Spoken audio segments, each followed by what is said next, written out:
Good day, my friends. It's your old pal Jordan the Lion. How are you all doing today? I hope you said well. We got a little bit of snow here in Marietta, Georgia, and sadly today is going to be a very sad vlog for me.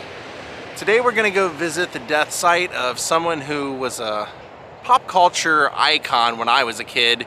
If you watched WWF, which eventually became WWE Wrestling, you knew who Miss Elizabeth was. She was considered the first woman of wrestling. When she was growing up, they used to call her Miss Kentucky, and we knew her for being the beautiful manager, girlfriend, wife of the Macho Man Randy Savage, but that was not the beautiful life that we thought it was at that time. And when they separated, she ended up with Lex Luger eventually. And sadly, the home that they were living in would be her last home. So we're gonna go over, I'm gonna show you that house, or that townhouse, and tell you what happened to poor Miss Elizabeth. Daze with Jordan the Lion, it begins right now. It's another icy, cold, windy day here in Georgia, isn't it, Ja? You're gonna hang in the hotel, and then you and I will go hang out later. But you love Miss Elizabeth all the same, don't you?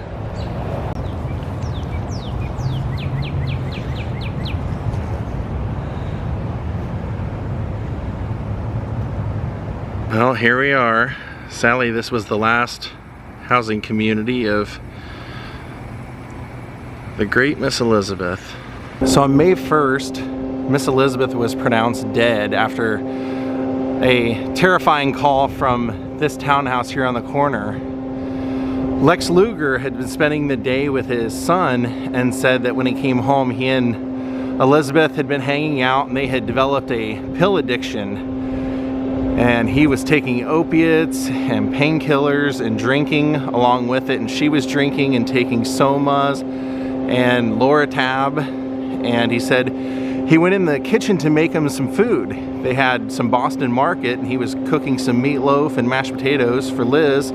Told her he'd bring it in to her, and she came in over to the microwave and said she wanted to help.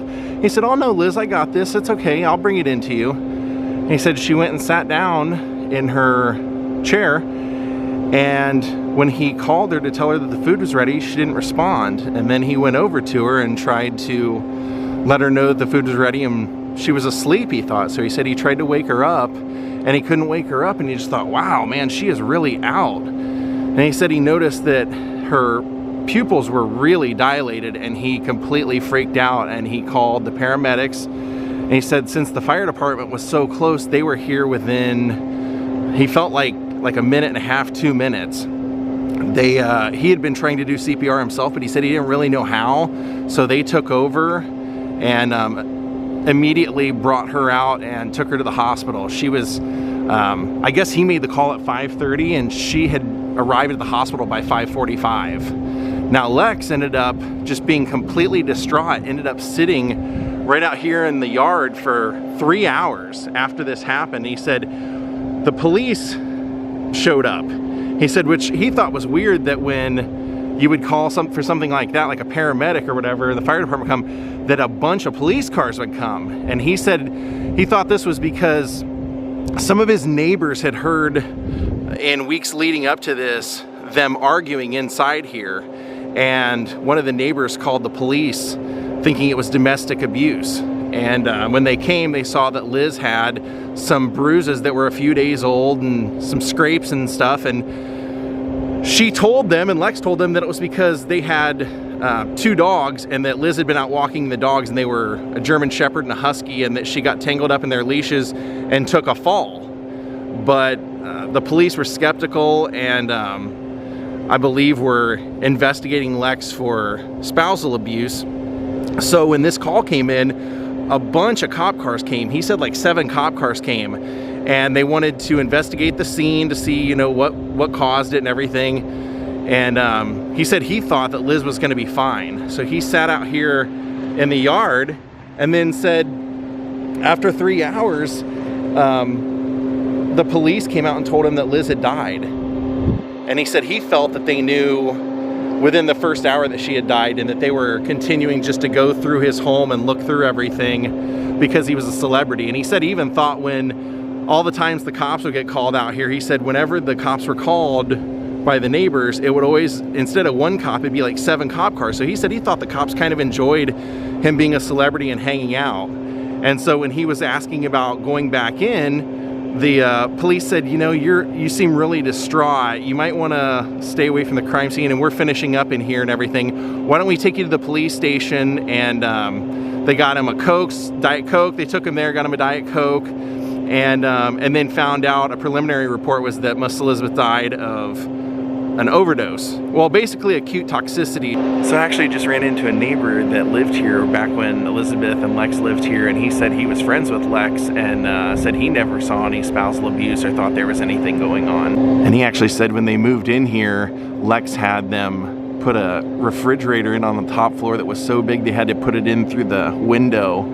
And he owned the gym across the street, Main Event Fitness. That's where Miss Elizabeth worked at the time. Lex and Sting owned that gym, but they had taken him to the police station, but they weren't arresting him or anything, but he was starting to feel like that was what was going on while he was sitting here in the grass. And so then when he went to the police station with him and everything, he said by the time they found out what had happened to Miss Elizabeth, he said then he was like, well, am I free to go? And they said, well, we have one problem. We found some stuff in your apartment. And he had just re-upped his steroids and his human growth hormone and everything, so he had 1,700 pills here, and they ended up charging him with 17 counts of felony, and he ended up having to pay a $1,000 fine and do 5 years of probation because of that. But it soured a lot of people on Lex because a lot of people blamed him for her getting addicted to this lifestyle and just the pills and everything. But he said basically what happened was when Liz got hired in WCW because of Macho Man, they became friends, and then they got involved. They were put together in a storyline, even though they were both already married. There was a storyline where they were getting together, and then they started partying with all the wrestlers and stuff at night, and then started hooking up, and that was basically the end of her marriage. And he was still married at the time he was living here with her. And he ended up, sadly, waking up one day and having basically paralysis from the neck down and thought he would never walk again. But it's sad to see this place because I was such a fan of Macho Man and Liz and Lex, and to know that this is how it ended for Liz is just so sad. When everything was all said and done, and the investigations and everything were finished, Lex Luger went from living here and also having another home pretty close to here with his wife to getting a divorce and living in an extended stay America hotel off and on for years, going to prison and hoping for death. He said he would think about committing suicide while he was in there, and then a chaplain in the prison kept trying to get him to find God, and they became friends through working out. And then Lex found God and is now a motivational speaker dedicated to helping save people's lives and helping stop them go down the path that he went down. But man, what a sad day that was here, and what a sad 3 hours that would have been for Lex sitting here in his lawn wondering if Elizabeth was okay, or wondering what they were doing inside looking through his stuff. So in the autopsy report, they said that Elizabeth had no signs of injury or trauma. So they did drop the charges against Lex Luger, saying that the bruises that she had at the time of her death on her scalp and near her face wouldn't have been conducive with any kind of battery.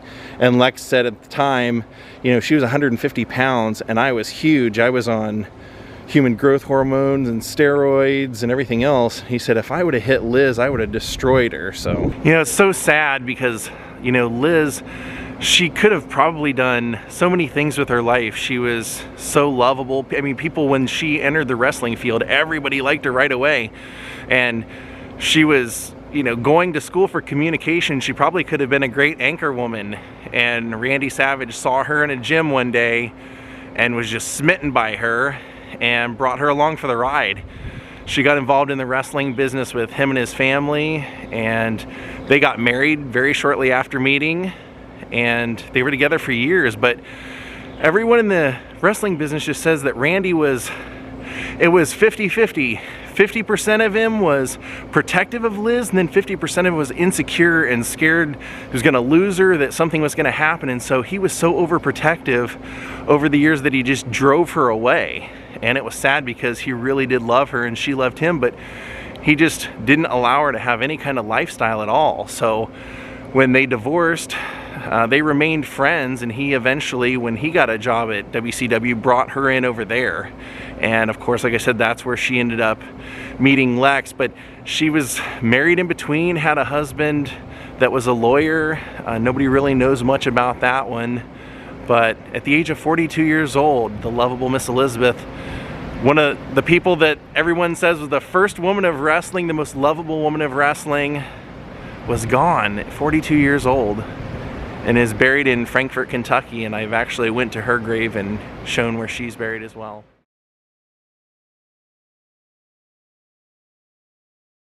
Well, my friends, we're gonna call it a day. Miss Elizabeth, I hope that you're resting in peace now. It's so sad that you only lived 42 years, but you have so many fans that are still out there remembering you constantly to this day. When you say the name Miss Elizabeth, everyone knows who you're talking about. Basically the Marilyn Monroe of wrestling. So rest in peace. Thank you all for watching, and goodbye.